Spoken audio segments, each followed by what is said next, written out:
Hi everyone, we have a new moon coming up on the 19th, and so I just wanted to revisit Amos 8 because there's been a lot of talk about the calendars being a month off because of the barley harvest, and there's something that I noticed in here in the Greek that may be a clue or a confirmation that this may actually be the case, that we're a month off on the calendar.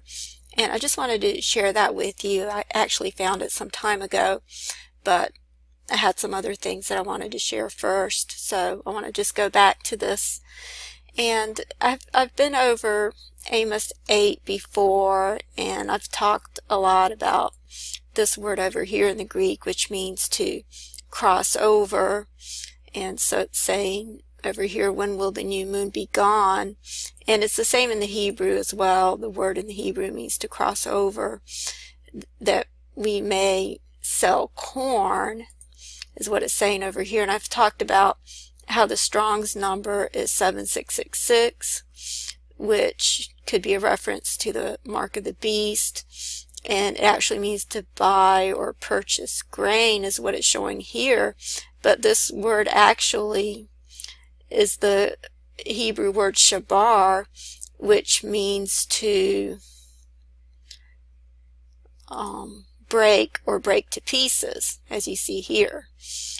And it's the same word that's used in Isaiah 66, where it's talking about the birth. So it also means to break through the womb, i.e. that the child shall appear, and that's in Isaiah 6:6-9, where it talks about bringing to the birth. And so it's interesting that the Strong's number is 7666. But there's something that I noticed in the Greek, and that's this word over here. And I'm not sure if I even looked this word up originally, because this word sounds a lot like the word cell in the Greek. This word is pronounced empolisome. Let me see if I said that right. Empolisome. And the word cell, to sell, would be bulisome. So I thought this was just a prefix that was added on. But when you look at this word in Google Translate, you see that it means to swear. And I'm not sure if I've looked it up on Google Translate, but even if I did, it probably didn't mean very much to me at the time. But to swear actually means to make a promise or to make a covenant. So it could be saying, when will the new moon be gone that we may make a covenant, and the Sabbath, and so forth.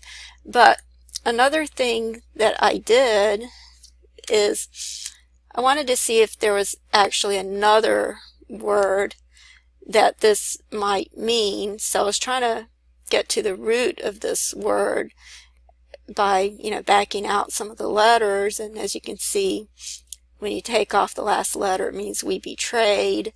And then if you keep going, you see the word embolism.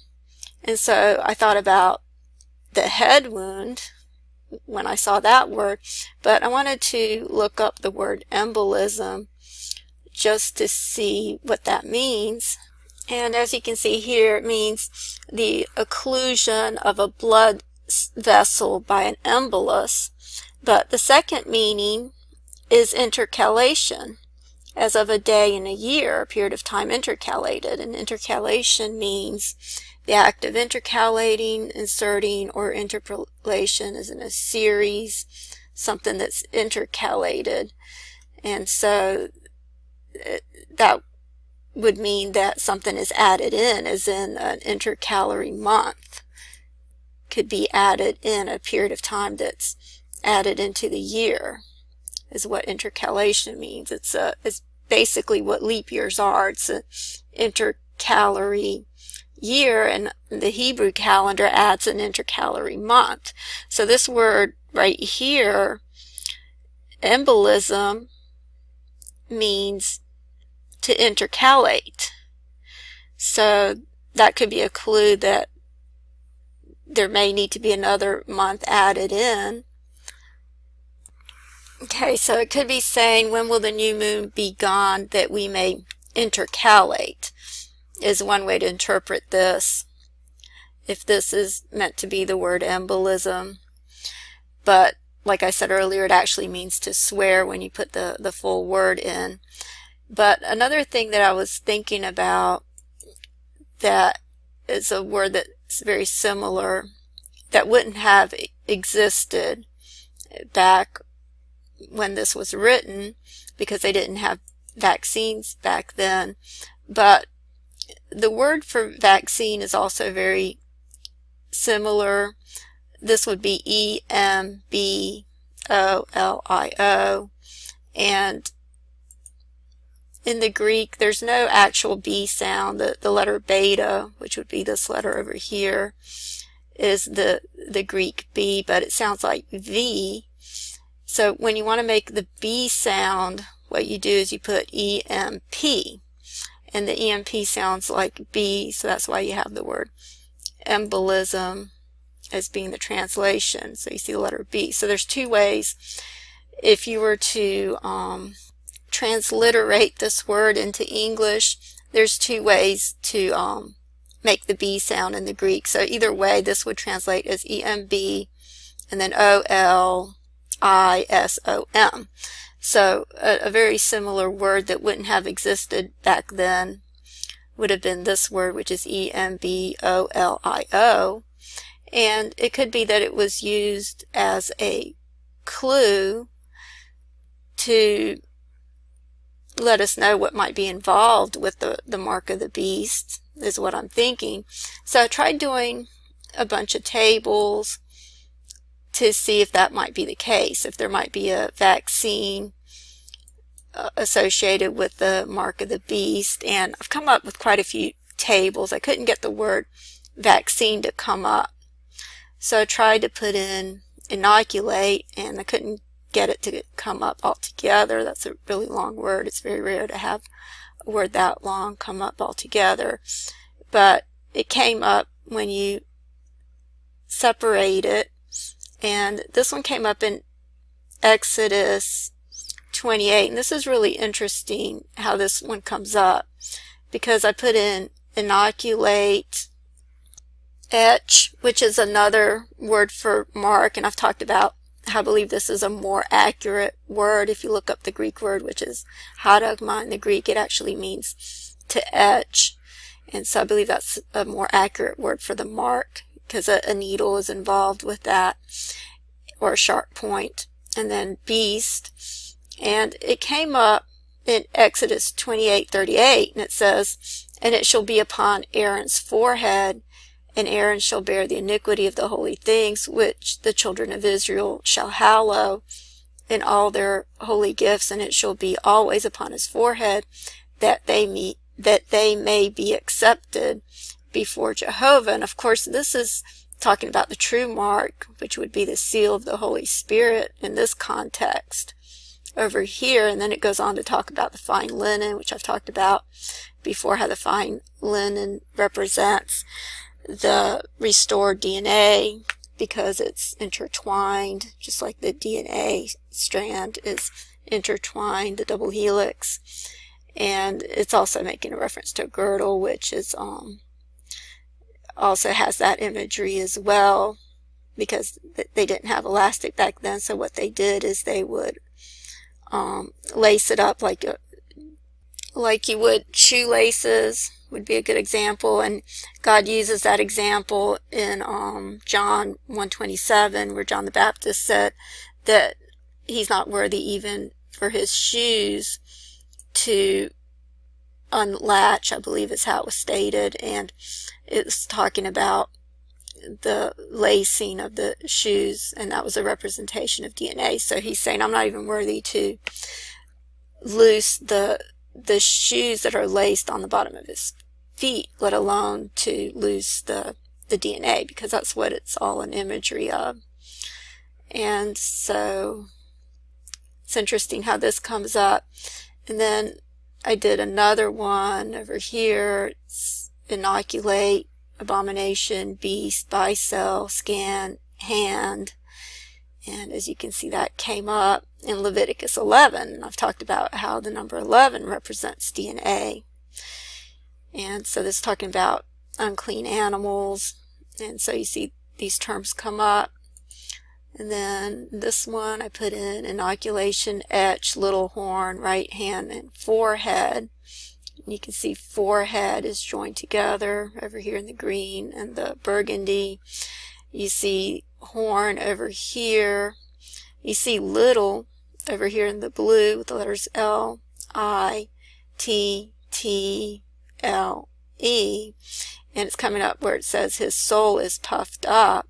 It's crossing right through where it says little, and then horn is over here, the top, going at an angle in the light blue.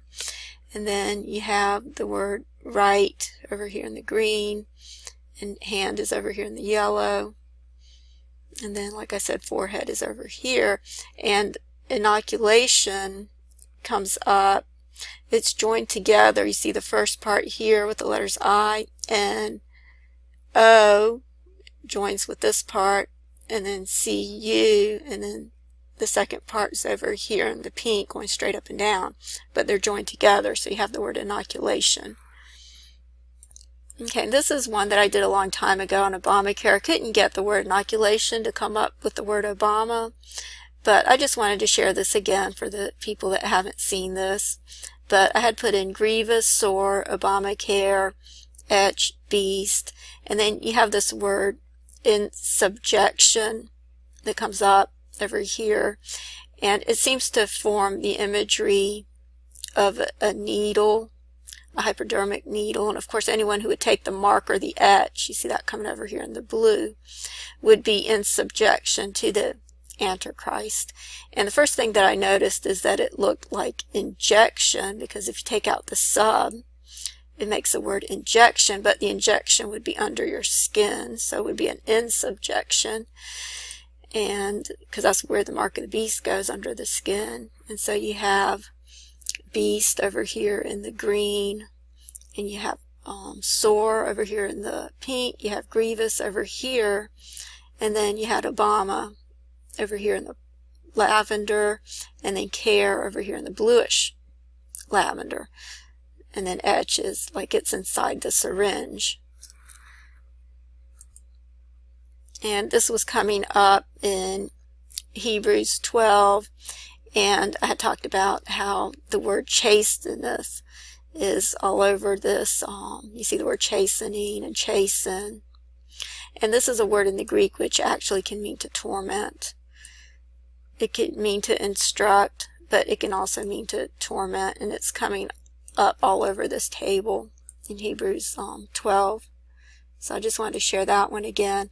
And then another synonym for inoculation or vaccine was antibiotic. So I put in antibiotic, etch, beast, hand, forehead, buy, and chip. And cell comes up as well, but I couldn't fit it all in. But you can see that comes up in Jeremiah 17. And it's interesting that it's in 17:17 where it says, "Be not a terror unto me, thou art my refuge in the day of evil." That comes up in Jeremiah 17:17. You see the word biotic over here. You see anti over here, A-N-T-I. See the word chip coming up, straight up and down. Over here it's talking about the day of evil, going right through the word chip. And I forgot to mention this one with the little horn is actually coming up in Habakkuk 1:15 through Habakkuk 2:3, or actually 2:5, but it's in 2:3 where it says, "For the vision is yet for the appointed time, and it hasteth toward the end, and it shall not lie. Though it tarry, wait for it, because it will surely come, it will not delay." So that's the matrix that this one comes up, the one with the little horn. And this is another version of the one that's coming up in Leviticus 11. And in this one I put inoculate, abomination, beast, etch, icon, idol, and pope. And as you can see, all those terms came up as well. The word in the Greek for image is the word icon. And so I just wanted to share these tables. Thanks for watching, and God bless.